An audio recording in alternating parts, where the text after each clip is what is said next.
Phone చేశాడు. Sir మనం settlement చేసుకుంటే ఎట్టా ఉంటుంది? ఇక మీ ఫ్యామిలీ నేను డిస్టర్బ్ చేయను, నా విగ్రహాన్ని నాకు ఇచ్చేయండి. అంత ఈజీగా ఎందుకు వదిలిపెడతాను? నువ్వు నా ఫ్యామిలీని చంపడానికి రావడం తప్పే కదా. అందుకు ప్రాయశ్చిత్తంగా నువ్వు వాళ్ళ దగ్గర నుంచి 10 రూపాయలు ధర్మంగా తీసుకునిరా. ధర్మం అంటే బుర్రకెక్కలా. బాగా ఆలోచించి చూడు, అర్థమవుతుంది.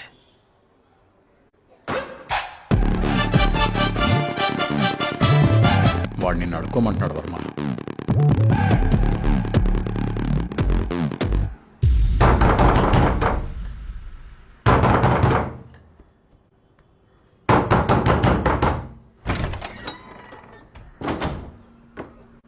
అమ్మా అమ్మా 10 రోజులుగా అన్నం తినలేదమ్మా, 10 రూపాయలు ధర్మం చెయ్యమ్మా.